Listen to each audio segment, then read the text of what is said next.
Irmãos queridos, que a misericórdia divina nos conduza mais uma vez a partir de agora.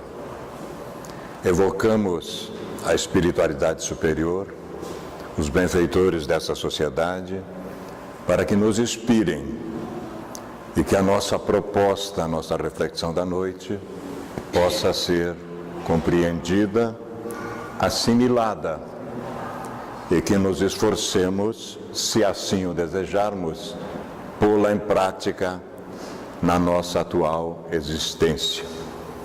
Asseguramos que nos fará um enorme bem. De maneiras que para nós é uma alegria extraordinária voltarmos à Sociedade Espírita Allan Kardec, agora com um aspecto novo, um estímulo mais acentuado, uma casa acolhedora, que nos propõe refletir fundamentalmente sobre as razões da existência e como estamos nos colocando dentro da mesma. Os senhores devem ter visto na lousa a nossa proposição. Ela vem do nosso grupo de estudo, todas as quartas-feiras, no Centro Espírita Casa de Francisco de Assis, em Cascavel, um projeto, um grupo de estudo chamado Conhece-te a Ti Mesmo. Estudamos a série psicológica da benfeitora Joana de Ângeles, nos propondo realmente atender a sua solicitação de há quase 30 anos. Ano que vem, a série psicológica faz 30 anos. E como é que nós estamos inseridos dentro desse contexto para que possamos entender ainda mais os fundamentos da doutrina consoladora? E a proposta da benfeitora não é outra, para que despertemos, enfim, e encetemos o caminho na direção da luz que nos conduz há tanto tempo, que é o nosso Cristo cósmico, né? Quero dar uma notícia antes de começar o trabalho. Eu acho que posso ir até meia-noite, é isso? Não tem problema. Então tá bom.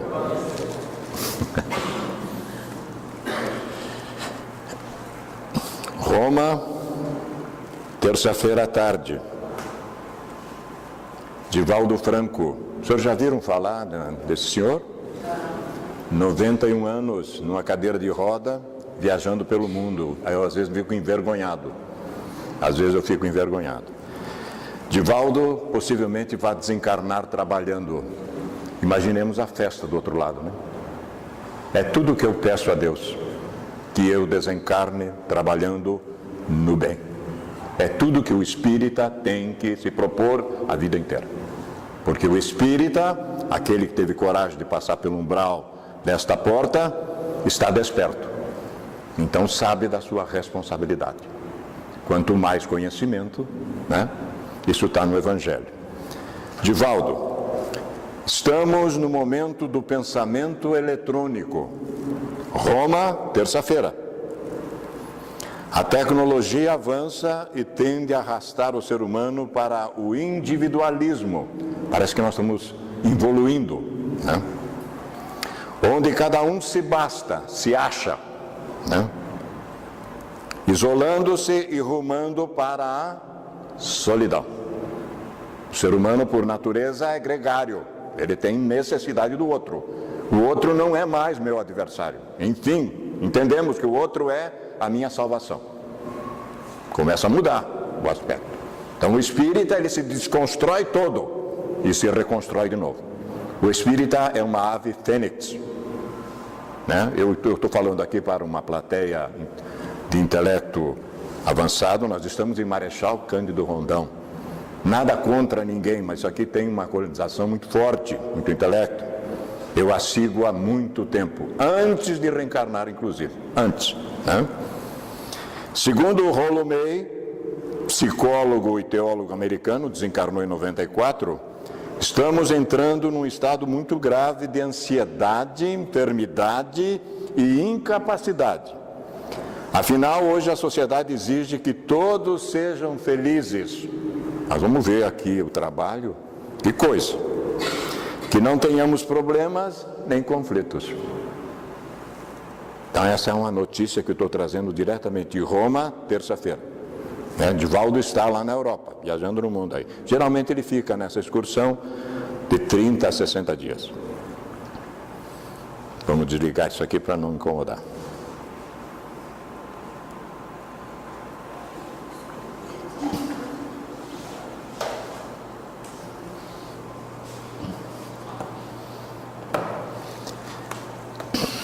Mais uma introdução.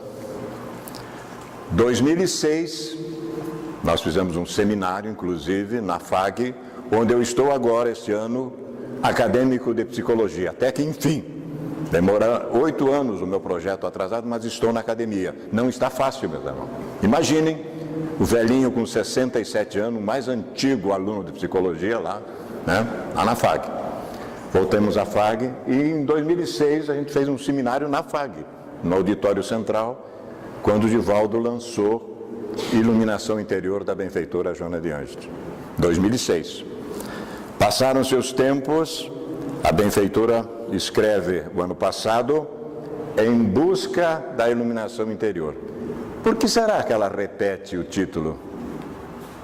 Que a gente não entendeu. Está tudo aqui, o que ela amplia aqui, atualiza, e a gente fica, meu Deus, eu não tinha visto.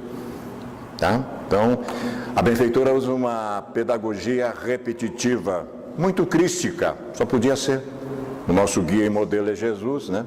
Jesus abordou, inclusive, por 4 apóstolos que, na sua percepção, viram de maneira a mesma coisa, em um sentido um pouquinho diferente, né? Então, a benfeitora faz isso também. Notícias. Estas obras devem ficar na cabeceira da cama de cada um de nós, aquele que desejarem. Se alguém deseja se auto-iluminar, 2006, 2017.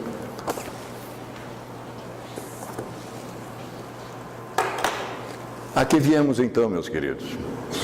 Nós acabamos no projeto, no grupo de estudo, há 2 semanas atrás, o módulo Sombra.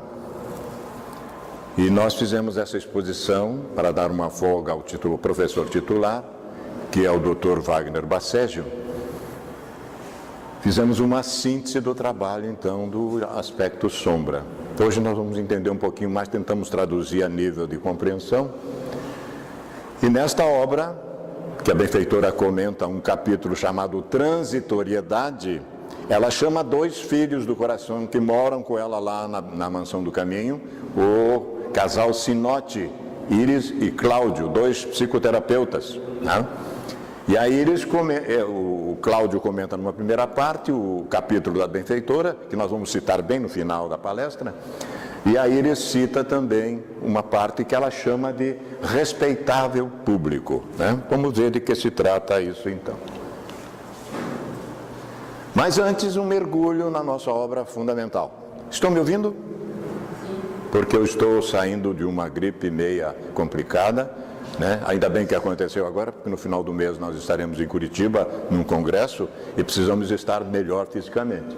Mas já estamos nos recuperando. Obra fundamental que nasceu no dia 18 de abril de 1857, na Cidade Luz, em Paris, quando se materializa entre nós o Consolador prometido por Jesus, né? Que nos diz o seguinte: se me amais, guardareis os meus mandamentos. E eu rogarei ao Pai, e Ele vos enviará, em meu nome, outro Consolador, que vos ensinará todas as coisas, e vos fará recordar tudo o que vos tenho dito. Lembram dessa lição? Capítulo 6 do Evangelho segundo o Espiritismo, né? Então é disso que nós vamos tratar. Dentre os vícios, qual que se pode considerar radical? Que tem que ser atacado mesmo, né? Temos-lo dito muitas vezes, o egoísmo. Daí deriva todo o mal. Estudai todos os vícios e vereis que no fundo de todos há egoísmo. Por mais que lhes deis combate, não chegareis a extirpá-los enquanto não atacares o mal pela raiz. Enquanto não lhe houverdes destruído a causa. Tendam, pois, todos os esforços para esse efeito, porquanto aí é que está a verdadeira chaga da sociedade. A gente às vezes passa nos grupos de estudo, nessas lições, en passant, e não mergulhamos, porque cada palavra dessa colocada pelo codificador tem um significado profundo. Cada palavra. Imaginemos o Evangelho do Cristo, né? Imaginemos. Quem quiser desde essa existência ir aproximando-se da perfeição moral, a gente vê o seguinte, a conceituação do Cristo. Quem quiser, ninguém é obrigado, né? Deve expurgar o seu coração de todo sentimento de egoísmo, visto ser o egoísmo incompatível com a justiça, o amor e a caridade. Ele neutraliza todas as outras qualidades. Se eu não fizer isso, a gente não avança. Estamos encarnando e desencarnando, regressando para casa e batendo a cabeça na parede do outro lado, porque poderíamos já ter feito e não fizemos por uma razão fundamental que nós vamos ver daqui a pouquinho, né? Mais um pouco. Uma das insensatezes da humanidade consiste em vermos o mal de outrem antes de vermos o mal que está em nós. Enxergas um cisco no olho do teu irmão e não tens a capacidade de ver a trave que está diante de ti, né? Jesus é enfático nessa situação. Para julgar-se a si mesmo, que é preciso ter coragem, fora preciso que o homem pudesse ver seu interior num espelho, pudesse de certo modo transportar-se para fora de si próprio, considerar-se como outra pessoa e perguntar, questão 919 do Livro dos Espíritos, né? Que pensaria eu se visse alguém fazer o que faço? Incontestavelmente é o orgulho que induz o homem a dissimular para si mesmo os seus defeitos, tanto morais quanto físicos. O orgulho é o filho dileto, o orgulho é o filho dileto do egoísmo. Mas vamos ver já isso. Semelhante insensatez é essencialmente contrária à caridade, porquanto a verdadeira caridade é modesta, simples e indulgente. Caridade orgulhosa é um contrassenso, visto que esses dois sentimentos se neutralizam um ao outro. Com efeito, como poderá um homem, bastante presunçoso para acreditar na importância da sua personalidade e na supremacia das suas qualidades, possuir ao mesmo tempo abnegação bastante para fazer ressaltar em outrem o bem que o eclipsaria, em vez do mal que o exalçaria? Já que eu não tenho a capacidade de subir moralmente onde está o meu irmão, eu tento trazê-lo ao meu nível. E isto nos coloca muito mal, realmente, né? Por isso mesmo, porque é o pai de muitos vícios, o orgulho é também a negação de muitas virtudes. Ele se encontra na base e como móvel de quase todas as ações humanas. Isso dá para a gente chorar. Quase todas as ações humanas. Essa é a razão por que Jesus se empenhou tanto em combatê-lo como principal obstáculo ao progresso. O egoísmo na raiz, o orgulho na base. Então é realmente coisa muito importante da gente repensar. Capítulo 10 do Evangelho segundo o Espiritismo, no seu item 10. Enfim, meus irmãos, há poucos dias atrás eu vi uma psicóloga na televisão, esse problema dos jovens suicidando-se, induzido a suicídio nesses programas que estão vendo de madrugada, e a psicóloga foi a única luz que apareceu nessa loucura toda. Ela disse o seguinte: o que está faltando para esses jovens é um sentido para a vida, né? Nós vamos avançar um pouquinho mais, nós vamos além de um sentido. Hoje, se nós não sabemos, possivelmente já sabemos, nós vamos ver o sentido da vida que o Consolador nos traz, né? Então fica mais fácil ainda do que procurar um sentido. Nós vamos achar o sentido, o real, né?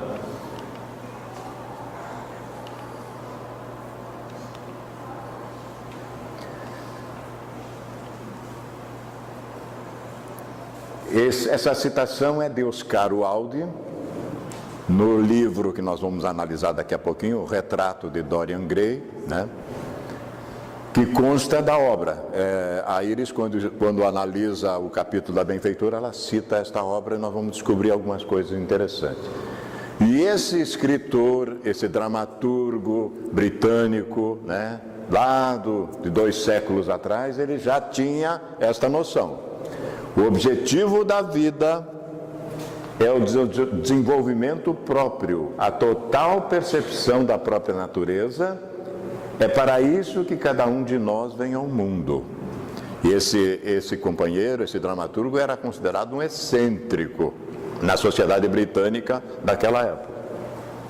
Hoje em dia as pessoas têm medo de si próprias. Isso nós estamos há 200 anos aí atrás. Esqueceram o maior de todos os deveres, o dever para consigo mesmos. É verdade que são caridosas, alimentam os esfomeados e vestem os pobres. Mas as suas próprias almas morrem de fome e estão nuas. Enxergava ou não enxergava o nosso querido Oscar Wilde? Será que ele estava falando para 200 anos atrás mesmo?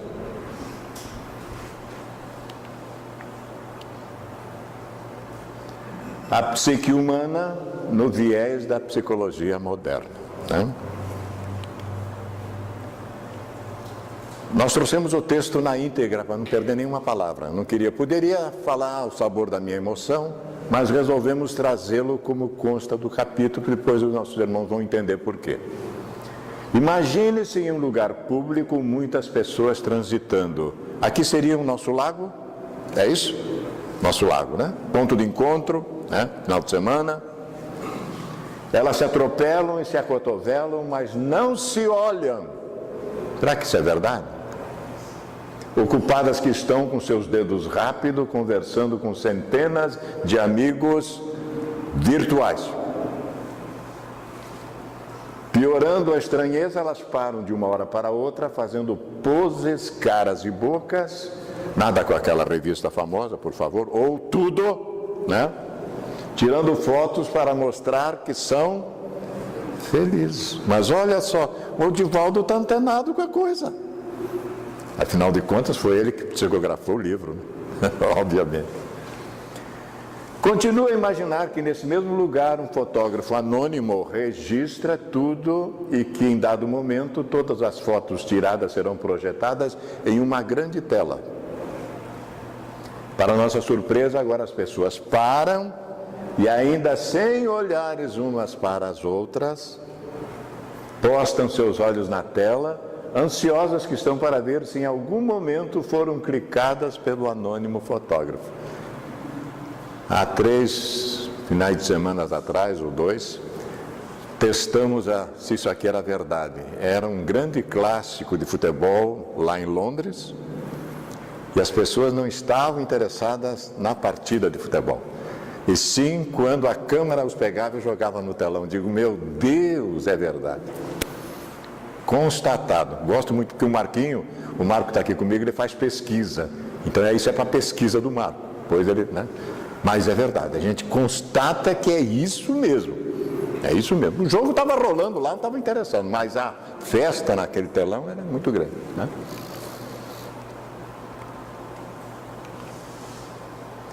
Em 1967, eu era um jovem que amava os Beatles e os Rolling Stones, né? Eu sou de 1950, quando tudo começou, meus irmãos. Olha que karma. Olha que karma, né? O pessoal dessa faixa aí deve entender o que eu estou falando. O filósofo francês Guy Debord publicou A Sociedade do Espetáculo. Eu nem sabia disso. Como o Espiritismo é cultura, eu vou aprendendo. Né? Vou aprendendo, ainda dá tempo. Obra que, além do seu conteúdo, impressiona pela condição profética sobre os dias atuais. 67. 2 anos depois, Armstrong botou o pé na Lua, não foi? Veja que nós estamos bem longe, né? O que Debord chamava de espetáculo consiste na relação social entre pessoas medida por imagens. Isso é 67, né? Qualquer semelhança com os dias atuais não é coincidência, porque diante da necessidade de se postar tudo, Nós não estamos fazendo nenhuma crítica aqui, nós estamos apenas constatando fatos e tirando deles lições morais, porque o Espiritismo se propõe a isso. Não adianta ficar condenando quem quer que seja. Eu preciso saber qual é o proveito ético-moral que eu tiro disso. Senão, é melhor ir embora, né? Alimenta-se a obrigatoriedade infantil de ser validado pelos outros na ilusão de que a vida precisa ser divulgada. Pois se existe algum interesse no que se publica, é possível que seja uma pessoa interessante, né? Olha que coisa. Continua a nossa Íris escrevendo. Encontramo-nos em um grave momento social e moral, no qual a aparência é o que nos define como ente da sociedade. A máscara, a aparência, né? Não só abrimos mão do ser pelo ter, como agora não importa só ter, mas acima de tudo, olha como nós evoluímos, parecer ter. Eu tenho que parecer ser feliz, entendeu? Mas internamente eu sou. Com essa mudança de comportamento, uma necessidade impera. Como imagem, a pessoa anseia por ver e sofre se não for vista, estabelecendo a ditadura da persona, da máscara. Os senhores estão vendo o Vanin pela última vez. Esta máscara, esta personalidade desaparece, mas ela é incorporada na individualidade, que voltará um dia à Terra, melhor ainda. É a proposta. Eu não estou aqui para passar férias, eu preciso ver, achar o sentido da vida, da existência, porque senão eu não vou ser feliz realmente. É disso que estamos tratando. A questão é que a persona non avesso não é real. Não é real. E ao identificar-se com ela na ânsia de ser visto, negligencia-se a realidade interior, o self, que é o espírito imortal. Que é isso que nos interessa. E meus irmãos, teimoso que nem uma mula, há 36 anos atrás, quando nós fomos acolhidos pelo Consolador, foi através de uma artrite reumatoide. Significa, para quem não sabe, uma lâmina afiadíssima nas articulações, que a gente urra dia e noite. E depois eu fui descobrir, o benfeitor me mostrou, quer ver onde é que você assinou o plano B? Realmente, porque se eu sair do trilho nessa encarnação, pode acionar a segunda opção, que era a artrite. E anjo de guarda espírita, avalista espírita, funciona, meus irmãos. Aquilo que nós acordamos com ele, ele faz funcionar. Digo, meu Deus, não precisa ser tão radical assim, mas é. É acerto na dimensão espiritual, porque ele tem interesse que eu evolua, ele me ama. E que vai acontecer conosco depois também. Chegará o dia que nós seremos espíritos de uma ordem superior, porque os nossos anjos de guarda, nossos avalistas, são de uma ordem superior. Se nós somos imperfeitos, eles são da ordem bom espírito. Imagine quem era o avalista espiritual de Allan Kardec. Se ele já era um espírito bom, só podia ser um espírito puro. Então é assim que funciona, né, nesse mecanismo. E a gente está negligenciando isso. A ditadura da persona, aparentar-se ser o que não se é, literalmente. Os sintomas, então, logo não demoram. É o que estou falando. Quanto mais ele contempla, menos vive. Sai do eixo. Quanto mais aceita reconhecer-se nas imagens dominantes da necessidade, menos ele compreende a sua própria existência e o seu próprio desejo. Enquanto o indivíduo buscar fora o acolhimento e a aceitação que devem começar dentro dele, Estaremos todos vivendo sob a ameaça de nos transformarmos em meras marionetes de um imenso espetáculo, respeitável público, né? Será que nos ocorre que poderemos estar vivendo a vida ditada pela ânsia de aparecer e que essa ânsia pode estar direcionando nossas escolhas? Sem dúvida! Sem dúvida! Conversávamos com o Marco a respeito disso na viagem. A gente conversa muito, bate o papo em dia, que a nossa vida é corrida durante o dia, e estas viagens a gente ajusta as coisas, né? A felicidade dos bons espíritos é saber todas as coisas. Então, se eu sei todas as coisas, eu tomo as decisões certas, eu não erro. Mas é isso que eu quero da vida. Tomar decisões em relação a mim e ao meu irmão e fazê-las certo. É disso que estamos tratando. Como explicar em meio a tantos cliques e amigos virtuais a depressão ter alcançado números alarmantes? Os senhores estão sabendo que está virando uma pandemia ou não? Olhem para os lados. Junto com os nossos familiares, sob o mesmo teto, nós estamos passando por esse problema, né? Porque é exatamente o espírito imortal, esse aspecto da depressão, da ansiedade, nos propondo a vida, nos convidando para que retornemos ao eixo, aquilo que foi ajustado. Sem dúvida, né?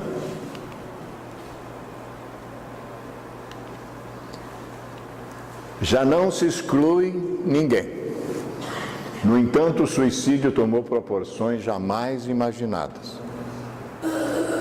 Nunca se soube de tantos casos, a cada dia um número maior de pessoas desistem da vida, e sem dúvida o problema fundamental é o vazio existencial, olha aí, a ausência de sentido.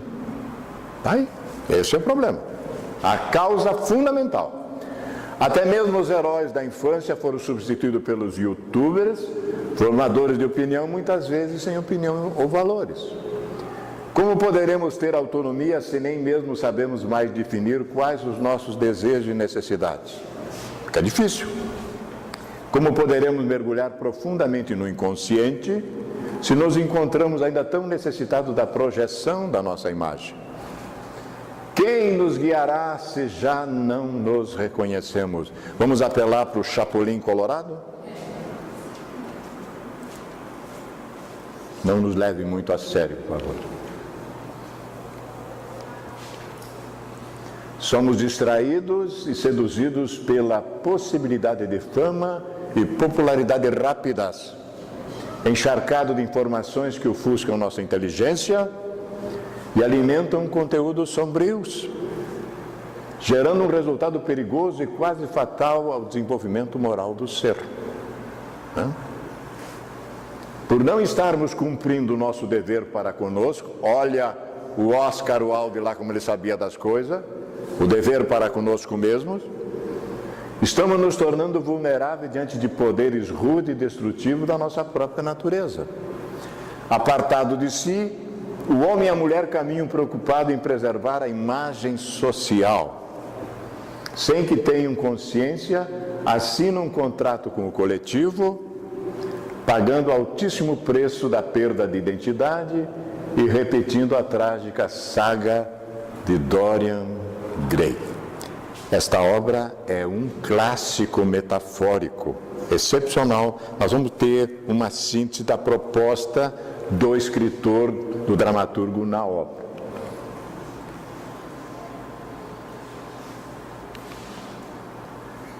Olhem só, o retrato de Dorian Gray, publicado em sua versão final 1891, quase no final do século das luzes, século XIX, pelo poeta e dramaturgo Oscar Wilde.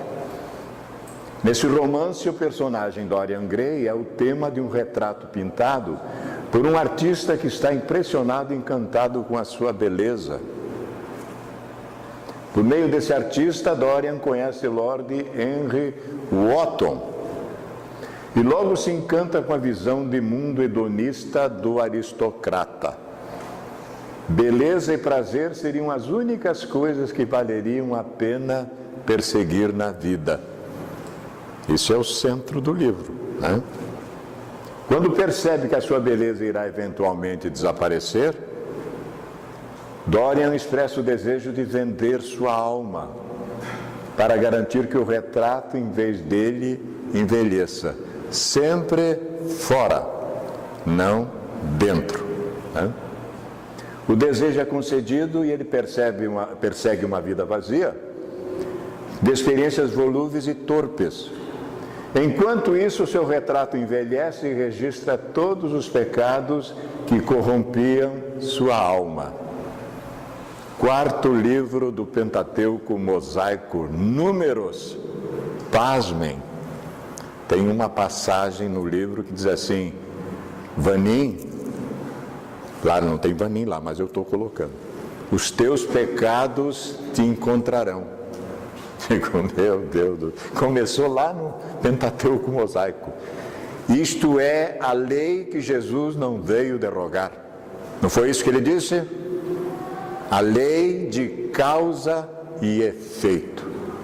Não tem jeito. Eu não vim derrogar a lei, eu vim dar-lhe cumprimento.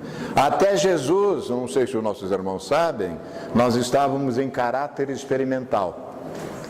Toda a loucura que fizemos não foi considerada por sermos infantis. Mas a partir da baixada do Espírito Crístico no planeta, a lei é acionada, porque nós não podemos mais legar desconhecimento. Ele próprio, o governador espiritual do planeta, se materializou e disse para nós: amai-vos uns aos outros. Se nós não fizermos isso, a gente se dá mal. A gente se dá mal, né?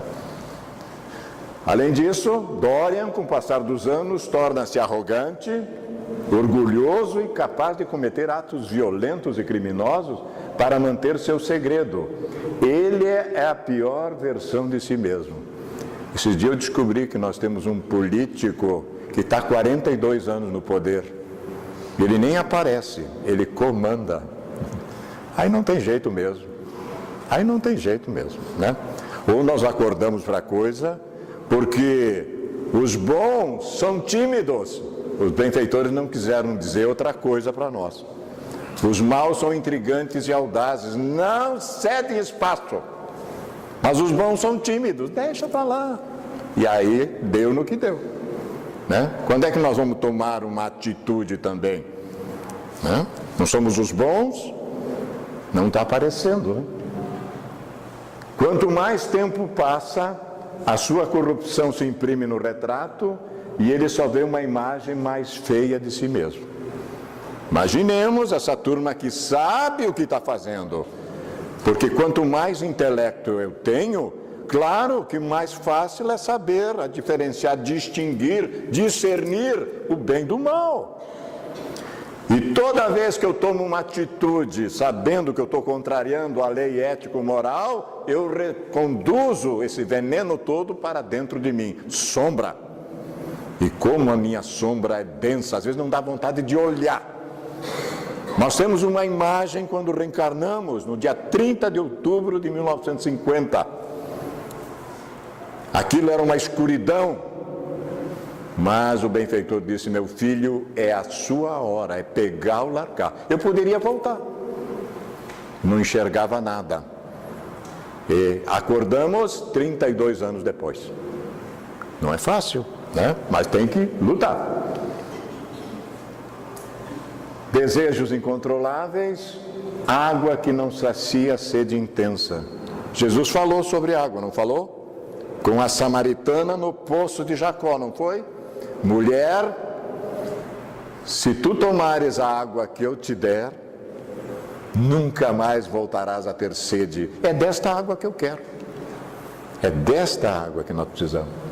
Vítima do desejo, como um macaco na floresta, você salta de galho em galho sem jamais encontrar uma fruta, e de vida em vida sem jamais encontrar a paz. Quem disse isso? Siddhartha Gautama, Buda, o iluminado. Aí, simples, meus irmãos. Tudo a ver com a estrutura que a benfeitora nos propõe. Tudo a ver, né? Para quem tiver alguma dúvida, o terceiro livro da série chama-se Plenitude. A benfeitora faz uma ponte da visão que o Espiritismo tem do sofrimento e do budismo. Um livro interessantíssimo, o terceiro livro da série, Plenitude, né?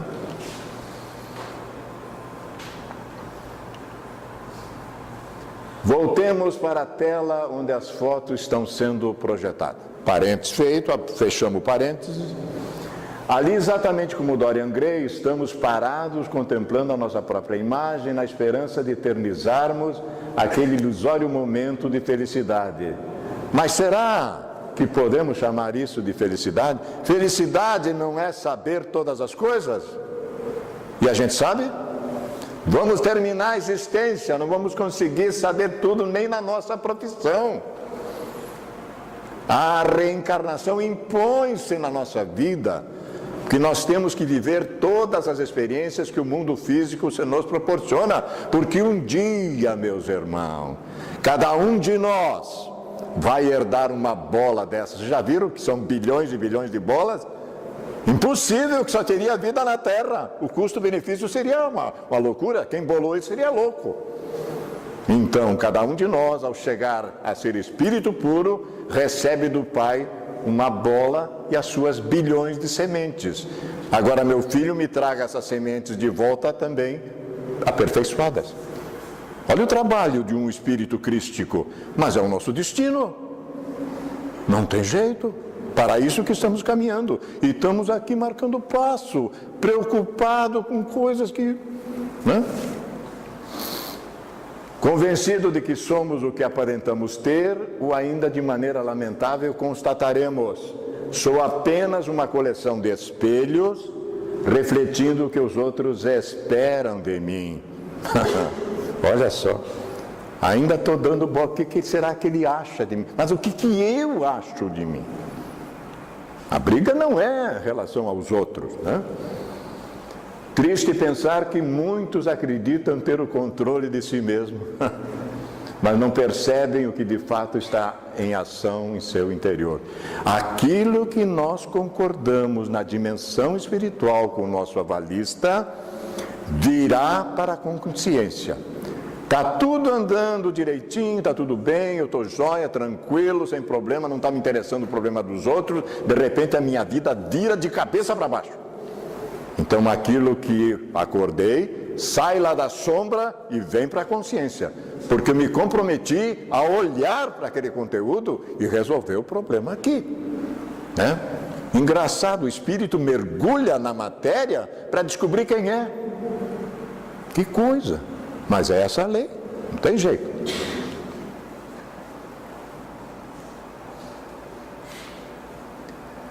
A tentativa de eternizar-se no presente, como se nós fôssemos ficar aqui. Os senhores podem estar vendo o Vanim pela última vez, amanhã, aquele doido lá já foi. É possível, é possível. A gente não sabe a hora que o ladrão bate na porta. Olha a metáfora. Será que as minhas lâmpadas estão com azeites ou não? Quanta coisa Jesus disse para nós. E o Consolador traz, agora esmiuça, deixa entendível para nós, né? Então a tentativa de eternizar-se no presente é percebida na necessidade de registrar, ser seguido, ser curtido, terminando por demonstrar quão superficial e frágil tornam-se as relações. Assim como o próprio Narciso, ficamos em frente à tela a nos contemplar, tirando fotos por segundo, fazendo selfies e alimentando a máscara, a persona. Olha só.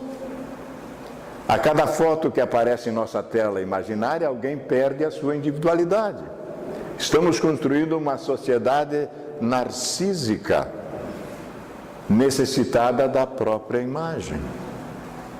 Ali na tela, pode-se ser qualquer um, pode-se dizer qualquer coisa, não existem vínculos reais, não há relacionamento, não há compromisso, não há responsabilidade. E o outro, para mim, é fundamental. No momento em que Simão, o Cirineu, colocou o ombro debaixo daqueles 70 quilos daquela cruz. Jesus estava cambaleando, ia cair. O centurião viu, escalou o Simão para que ele ajudasse Jesus. Mesmo assim, quando ele ajudou a erguer a cruz, Jesus dirigiu a ele um olhar de profunda gratidão. Meu Deus, eu queria ser o Simão. Imagine, ver o Cristo, né? Ver o Cristo, maravilha. Onde andará Simão? Onde andará o centurião que teve a iniciativa de ajudar o Cristo? Porque ele viu que Jesus não ia chegar. 500 metros com um chicote nas costas e aquela cruz cravando nas carnes do Cristo. Como afirma Lasch, relações baseadas na glória refletida, na necessidade de admirar e ser admirado, são fugazes e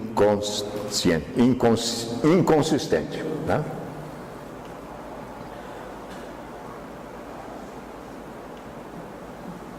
O encantamento de Dorian pela proposta hedonista de Lord Henry e a atitude egocêntrica de Narciso sutilmente se apresentam hoje, mobilizando a maioria dos conectados, levando uma vida vazia e com valores dúbios, sem relações profundas. Queremos acreditar que tudo está ao alcance das nossas mãos. A gente não entendeu. De que vale o homem ganhar o mundo e perder o seu processo reencarnatório por nulo? Apostaram tanto em nós, estudamos tanto do outro lado, fizemos tantas propostas e chegamos aqui e jogamos tudo por água abaixo. Separamos-nos tanto do sentido que inconscientemente provocamos o sentir, mas um sentir sombrio. Damos audiência ao noticiário tóxico que é servido no café da manhã, no almoço e no jantar, e sentimos taquicardia, medo e ansiedade. Lá em Cascavel, o programa policial diz assim: essa é a sobremesa do trabalhador. Eu me arrepio, digo, meu Deus, meu Deus! Mas é assim, vejam, sem nenhuma crítica, não sabe o que está fazendo, não sabe.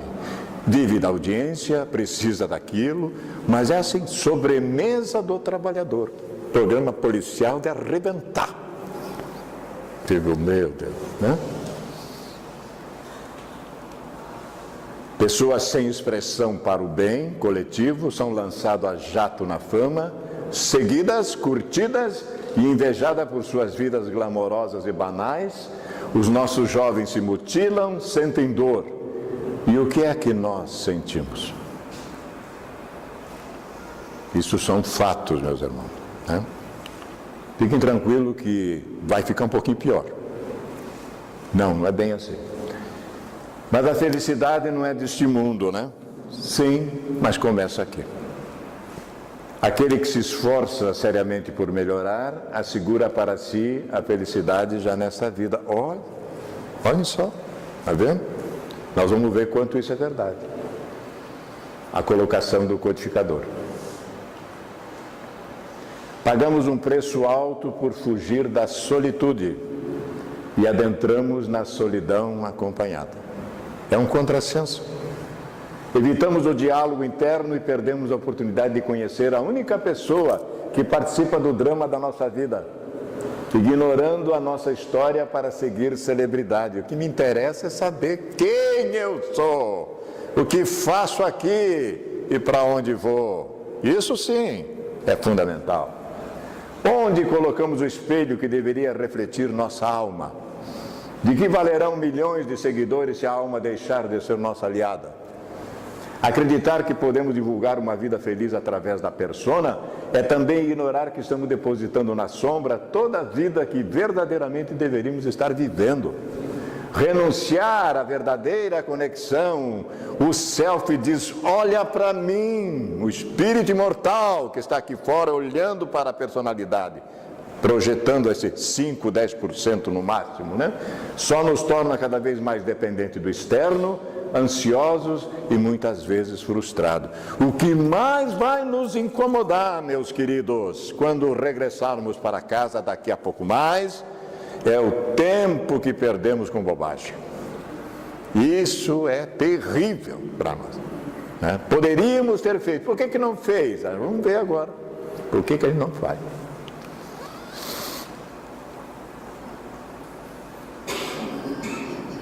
Caminhamos sobre a misteriosa estrada da vida e é preciso preparo para cumprir a tarefa que nos é devida. Preparo, qualificação.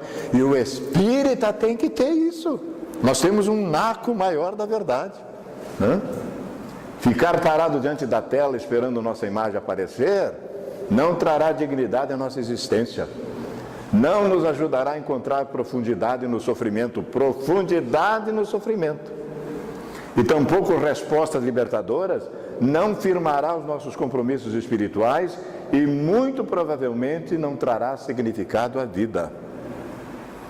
Plenitude, o último capítulo do livro, chama-se Libertação do Sofrimento. Está lá direitinho, a benfeitora coloca para nós como é que a gente se liberta do sofrimento. Ninguém tomou conhecimento. Está aí um tempo... 2002, ela publicou um livro, Libertação do Sofrimento. E já avisou que se nós não assimilar, vai escrever uma enciclopédia. Para ver se a gente lida. Ela está dando as informações, né? É urgente reavermos a nossa autoridade pessoal, encontrar o que é verdadeiro para nós e vivenciá-lo no aqui e agora. Sem necessidades narcisistas nem hedonistas de aprovação externa, permitindo-nos viver a liberdade de ser o que devemos ser, né? Somos convocados todos os dias a descobrir qual é a nossa verdade, a buscar a coragem no fundo de nós para vivê-la no mundo e assim sermos respeitados pelo que somos. Temos que aceitar. Não, eu estou nesse patamar evolutivo, eu posso melhorar, mas eu não vou mostrar aquilo que eu não sou. Não adianta, isso adoece a criatura, né?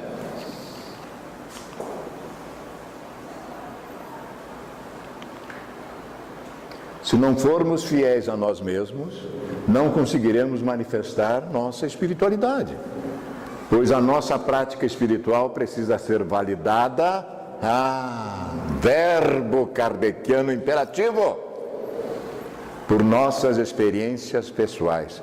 Olhemos na obra kardeciana, tem um verbo que diz assim, praticar, está cheio, né? De outra maneira, não fará diferença em nossas vidas, será só mais um espetáculo para participar. Somente o que é realmente nosso pode contribuir para a nossa transformação, dignificando nossa existência. É preciso tirar o olho da tela em busca de nossa foto clicada e olhar para dentro, olhar para o outro, sentir o que existe dentro de nós, mas também sentir o outro. Só assim descobriremos que a vida espera muito mais de nós do que sermos seguidos e curtidos. Olha para a tua direita, olha para a tua esquerda, olha para frente. Sempre tem alguém procurando, estendendo a mão. É possível. Enquanto eu trabalho no bem, vou ao encontro do outro para promovê-lo, para estimulá-lo, eu esqueço gradativamente, vou iluminando a minha própria sombra. A essência do Espiritismo, meus irmãos, a essência, não precisa fazer mais nada, é fazer todo o bem possível e evitar o mal. Esqueçam o resto, desembarcaremos na dimensão espiritual em paz com a nossa consciência. Títulos, religião, esqueçam, mas esses dois postulados é lei cósmica, é lei cósmica.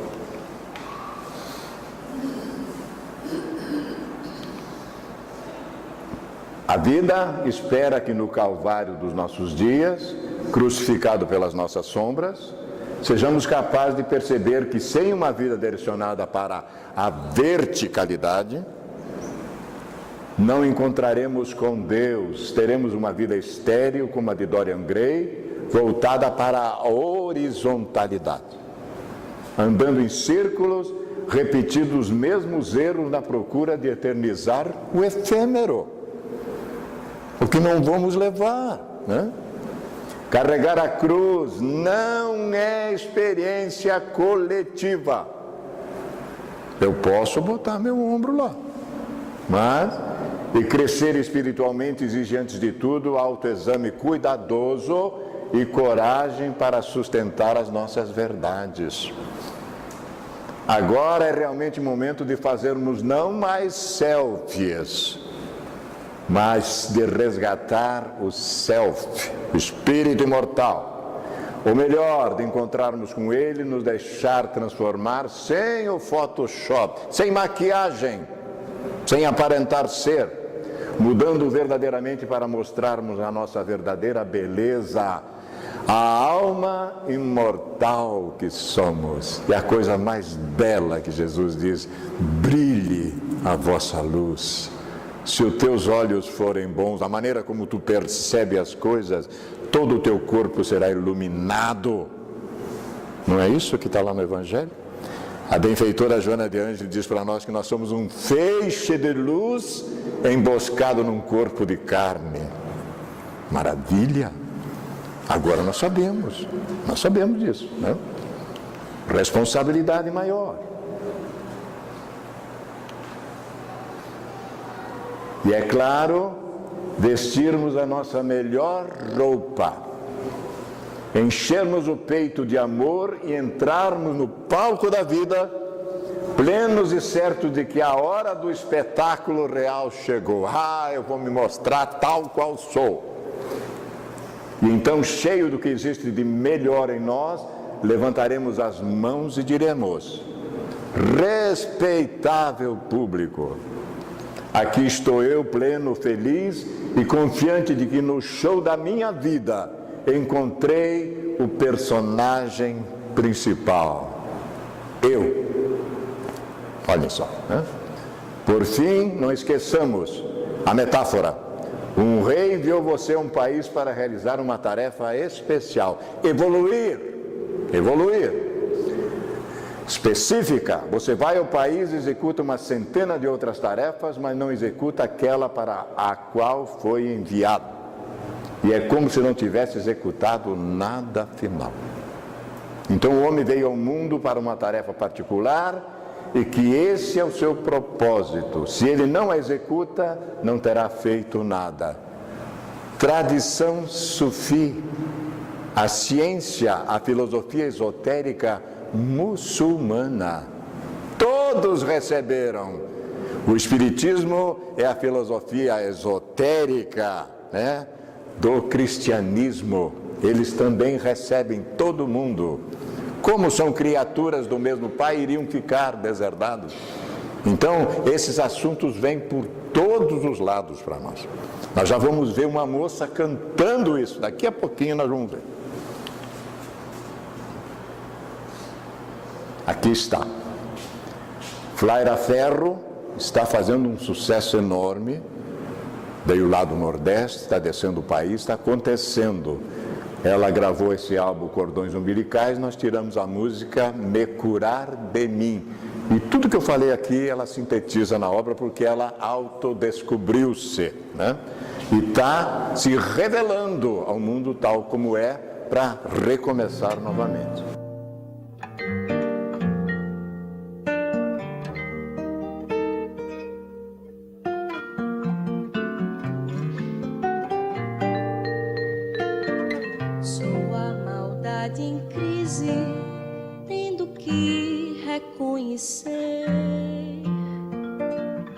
As fraquezas de um lado que nem todo mundo vê. Fiz em mim uma faxina e encontrei no meu umbigo o meu próprio inimigo que adoece na rotina.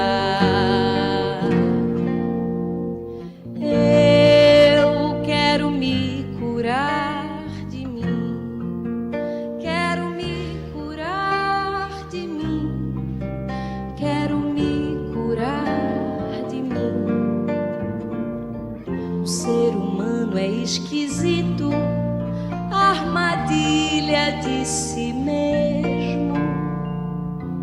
Fala de amor bonito e aponta o erro alheio.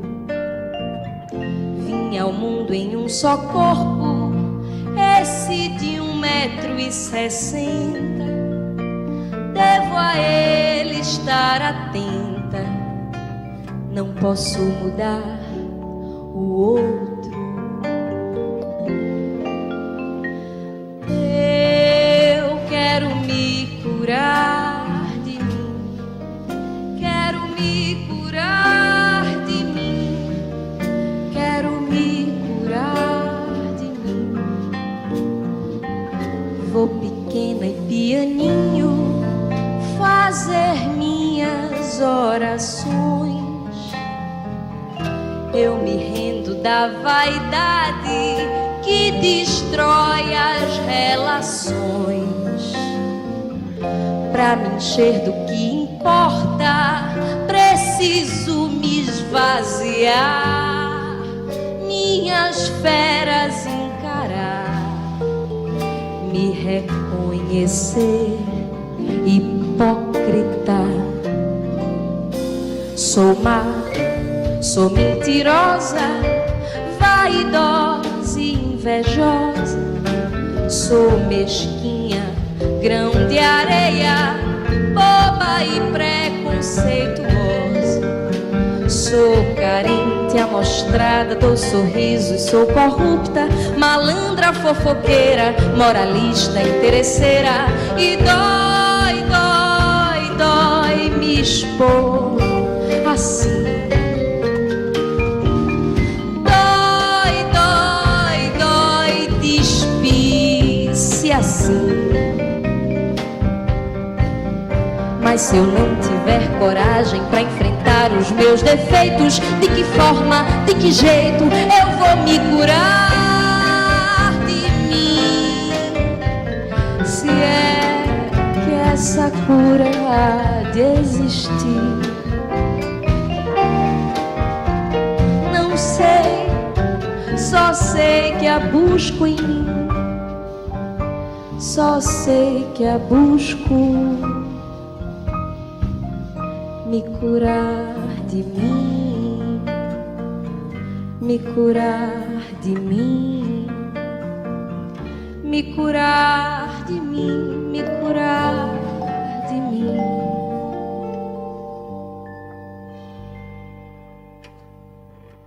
Como nós vimos, está vindo de todos os lados.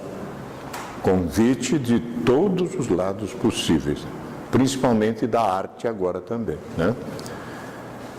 Se já tomamos, então, consciência do nosso conteúdo sombrio e que temos condições de, pelo menos, cultivá-lo, observá-lo, né? Acolhê-lo, nos reconciliarmos com o mesmo, por quais razões continuamos a protelar as providências em relação ao mesmo que já deveriam ter sido tomadas? Por que continuamos andando em círculos ou circos, já que estamos falando de espetáculo? E a resposta vem direta para nós, né?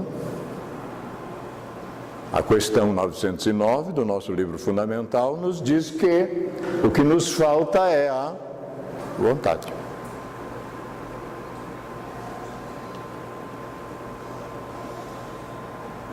Pequeno exercício acadêmico rápido. Estímulos pedagógicos e ético-morais. Taxa de aprendizagem conforme o tipo de atividade. Aula expositiva, 5%. Leitura, 10%. Audiovisual, 20%. Então nós estamos aqui. Nós estamos aqui hoje. Aprender fazendo, 75%. Por isso que o verbo imperativo kardeciano é praticar. Ensinando outra pessoa, 90%.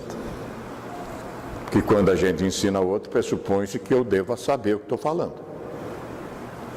Apenas um pequeno parênteses para refletir. Nosso trabalho está fundamentado, então, na série psicológica, no livro Em Busca da Iluminação Interior, E aquela senhora bonita lá é Iris Sinotti, a esposa do Cláudio, que são filhos diletos da benfeitora, convivem com o benfeitor e o Divaldo lá na Mansão do Caminho, em Salvador. Moram lá, são 2 psicoterapeutas do casal. Clamor do amor profundo para que nós concluirmos. Agora um pequeno trecho do capítulo da benfeitora, que iniciou toda essa conversa.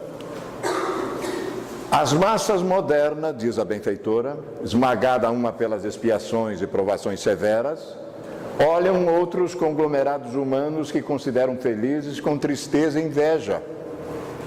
Espíritos audazes e corajosos rompem os cipuais da ignorância e cerram os abismos da miséria, edificando o conforto e a segurança dos poderosos do momento. Há glórias da ciência e da razão, ninguém contesta isso. A beleza está presente em toda parte, mesmo onde reina o caos, com a sua singularidade. Existem altares dedicados à arte e às ambições mais variadas, e o luxo, a prepotência dominam os círculos sociais. E o teatro terrestre renovou-se, mantendo os mesmos dramas do passado. Por quê? Porque somos os mesmos, só em vestes diferentes. Somos os mesmos. Hoje é dia do prazer, esse é o momento do gozo exaustivo. Como consequência, uma vaga de loucura varre a terra em todos os seus quadrantes. Desperta, tu que dormes, para a realidade existencial. A benfeitora citando o apóstolo dos gentios, né?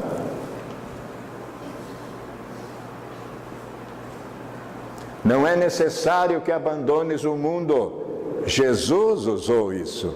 Pai, oro por ele, não que os tire do mundo, mas que eles tenham força para suplantar as suas provações, seu crescimento, né? E as suas injunções aflitivas, mas se torna indispensável, meus irmãos, que reflexiones a respeito da tua imortalidade. E por ela trabalhes enquanto as circunstâncias te sejam propiciatórias, enquanto o inverno não vem, enquanto a noite não chega na minha vida. E o período invernal é o período mais difícil, é quando nós já não podemos mais fazer as coisas, né? Vive de tal forma que a tua consciência se liberte de toda culpa e desequilíbrio. Aprende a sorrir sem a necessidade da máscara externa, em cujo momento as emoções do bem e do amor te façam bem. Ama e serve quanto esteja ao teu alcance e crê, não faltarão convites à vivência de ambos. Acreditemos nisto, é verdade. Basta que observe onde quer que te encontres. Percepção. Reveste-te da simplicidade relevante e abre as tuas emoções ao socorro do sofrimento, da desolação. E agora, muito importante, fazendo-te de esperança dos inquietos, de alegria dos tristes e fundamental, e de voz dos que já não se podem expressar. E há tantos que precisam de nós. Há tantos pedindo que os representemos.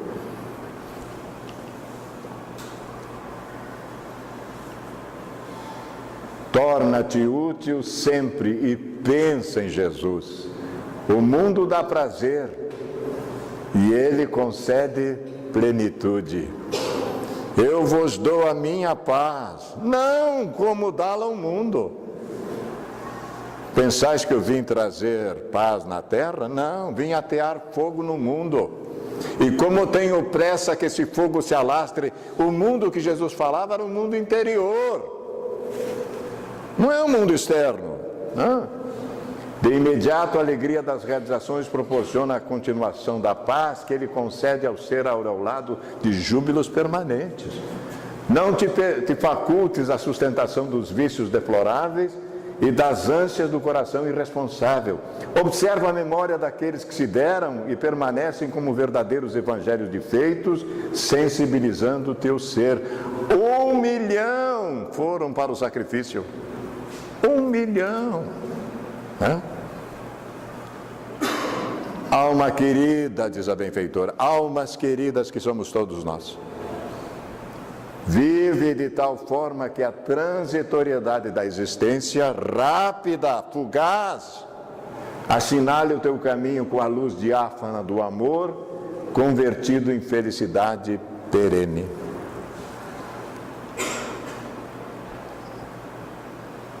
Fica a mensagem final, Jesus dizendo: guia cegos, coais o mosquito e engolis o camelo. Estamos dando importância para a personalidade, para o ego, em detrimento do espírito imortal, que vai seguir em frente nesse caminho imenso na direção da luz maior. Nós esperamos, meus queridos, do fundo do coração, ter trazido algo para que nós possamos reflexionar em torno disso, né? Valerá a pena dar uma observada nessa proposição de que estamos nos transformando numa sociedade narcísica, né? Que Jesus nos abençoe a todos e a nossa imensa gratidão pelo carinho que recebemos mais uma vez na querida Sociedade Espírita Allan Kardec. Muito obrigado.